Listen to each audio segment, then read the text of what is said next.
नमस्ते। समस्त चिकित्सक बंधुओं को मेरा प्रणाम। पर्दे के पीछे बहुत कुछ सुन ली, बहुत कुछ मैंने आवाज़ भी उठा ली। अब वो समय आ गया है सामने निकलने की। आज इस बात का प्रोटेस्ट करने का समय आ गया है और इस ज्ञान का खुलासा करने का भी समय आ गया है। मैं वैद्य अनुपमा पात्र अपनी मन की बात रखने जा रही हूँ। आज जब ऑफिशियल मान्यता के साथ आयुर्वेद को एक मौका दिया जा रहा है, सामने लाने की एक प्रयास चल रही है, तो हमारी ये आईएमए बंधुओं ऑब्जेक्शन करने के लिए सामने उतर आए हैं। उनको पता नहीं वो क्या करने जा रहे हैं। ये ऑब्जेक्शन मतलब अपने पैरों में कुल्हाड़ी मारना, क्योंकि उनको पता नहीं आयुर्वेद की सच्चाई क्या है। जब ये पता चलेगा उनको, उनके पैरों तले जमीन खिसक जाएगी। जिस आयुर्वेद के खिलाफ में वो उतर आए हैं, वही आयुर्वेद ही एक दिन इस मानव सभ्यता को बचाएगा। उसमें वो ताकत है।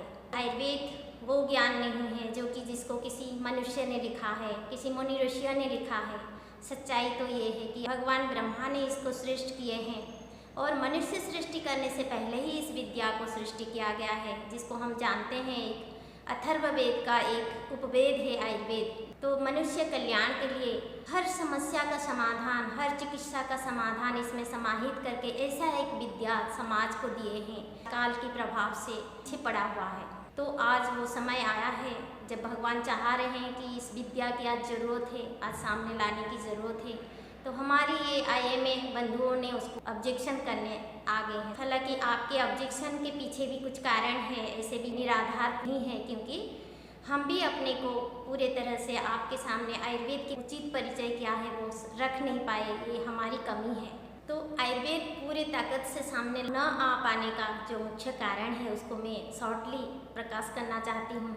एक्चुअली आयुर्वेद करोड़ों साल पुरानी है, सृष्टि से पहले लिखा हुआ विज्ञान है। तो इतना पुराना होने के कारण कलयुग के प्रभाव से कालक्रम में इस जो ओरिजिनल आयुर्वेद ज्ञान है वो विभ्रंश हो गया है। कुछ आयुर्वेद के पुराने विद्वानों ने ही अपने नाम पे आयुर्वेद को पाटेंट करने के चक्कर में इसमें हेर फेर किए हैं, जो कि इतनी पुरानी हो गई है, करीब 1500 साल पहले ही ये शुरू हो गई है, जिसके कारण हमारे आयुर्वेद विद्वानों ने इस बात को हजम नहीं कर पा रहे हैं, इसको स्वीकार नहीं कर पा रहे हैं। क्योंकि हम अब के टाइम में जो भी उपलब्ध हमारी ज्ञान है, ग्रंथ है, हम हर एक को आप्त ग्रंथ के हिसाब से ग्रहण कर लिए हैं। आप्त ज्ञान मतलब जो कि भगवान द्वारा लिखित, जो कि निर्भुल है, जो सत्व के ऊपर आधारित है, जो कभी गलत ही नहीं हो सकता, ऐसे ज्ञान को आप्त ज्ञान कहा जाता है, जो त्रिकालदर्शियों ने लिखा है।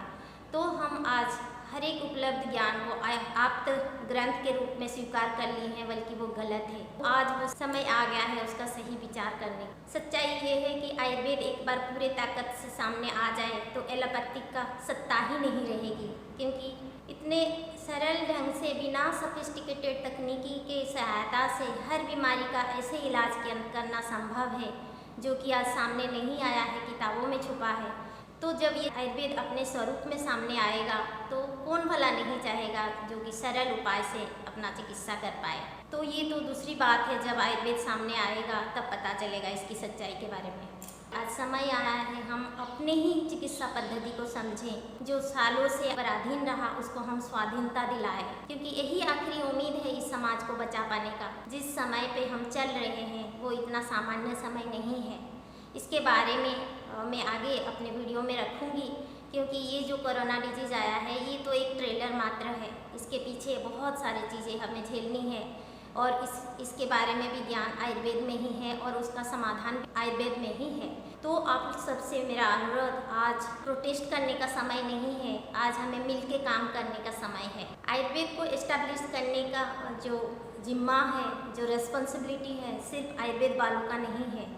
एक भारतीय होने के नाते इस भारतीय विज्ञान का, जिसको कि आप जिसको भगवान मानते हैं, आप जिसको सृष्टिकर्ता मानते हैं, वही ब्रह्मा भगवान ने इसको सृष्टि किया है। तो हम सबका रिस्पॉन्सिबिलिटी है इस विद्या को हम समझें और मनुष्य समाज के लिए, इसको मनुष्य कल्याण के लिए इसको धरती पे लाया गया था, तो उसको मूल्यबोध को हम समझें और मिल के साइंटिफिक वे में उसको इस्टेब्लिश करें, जो कि हम सबके कल्याण में ये उपयोगी हो पाएगा। आयुर्वेद चिकित्सक गणों को मेरा अनुरोध, मेरा आग्रह है उनसे कि इस प्रतिरोध को आप नेगेटिव वे में मत लीजिए। आज ये प्रतिरोध ही हमें सही ढंग से आयुर्वेद को इस्टेब्लिश करने में मदद कर सकता है, आयुर्वेद को समझने के लिए मदद कर सकता है, क्योंकि प्रतिरोध उनका निराधार नहीं है। आज अगर हम उनको आयुर्वेद का असली परिचय पहले से ही दे पाते तो प्रतिरोध करने में वो उतरते नहीं।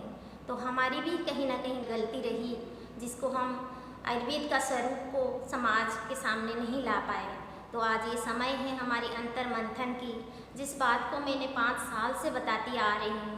हर प्लेटफॉर्म में मैंने कोशिश की है इसको रखने के लिए कि सच्चाई क्या है हम जान लें। इस सच्चाई के साथ ही हम आयुर्वेद को एस्टेब्लिश कर सकते हैं। पर मेरी किसी ने नहीं सुना, मेरी बात को किसी ने गौर नहीं किया। तो आज समय आ गया है फिर से वो अंधविश्वास से हम ऊपर निकले। जो उपलब्ध शास्त्र है हमारे आयुर्वेद के, वो सारे आप्त ज्ञान नहीं है। इस सच्चाई को हम जानें, क्योंकि हम जानते हैं हमारी पढ़ाई करने से पहले पहला परीक्षा कहा गया है शास्त्र परीक्षा। मतलब कौन सा शास्त्र उपयोगी है, कौन सा शास्त्र सही है, उसको ही हम पढ़ें। और इसी फर्स्ट परीक्षा में ही हम फेल कर गए हैं, जिसके कारण ही आज हमारे पास हमारे सामने जो हम पढ़ाई कर रहे हैं वो एक शुद्ध रूप में नहीं है। तो उनके प्रोटेस्ट को हम सकारात्मक वे में लेकर अपनी अंतर्मंथन करें, आत्ममंथन करें आयुर्वेद ग्रंथों की, और जो सही ज्ञान है उसको सामने लाएं, वही हम पढ़ें, वही प्रैक्टिस करें, ताकि हम आयुर्वेद को एक साइंटिफिक वे में एस्टैब्लिश कर सकते हैं। एक ही प्रकार के हम विचार रख पाएंगे, एक ही प्रकार के सोच रख के एक ही प्रकार के इलाज कर पाएंगे।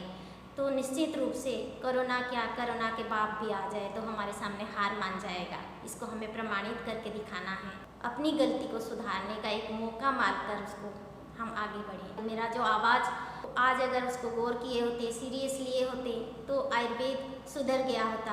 और आज जो कोरोना वायरस, जो कोविड-19 हमें नुकसान दिलाया पूरे समाज को, विश्व को, तो ये नहीं होता। शुरू से ही हम उसका समाधान ढूंढ पाते। खैर, अब क्या हुआ कि क्या नहीं हुआ, क्या सही हुआ क्या गलत हुआ, उसको विचार करके हम कुछ नहीं कर पाएंगे। आगे हमें क्या करना है इस पे विचार करनी है। हम सच्चाई को जानने की प्रयास करें, आयुर्वेद को अपने मूल रूप में लाने की प्रयास करें।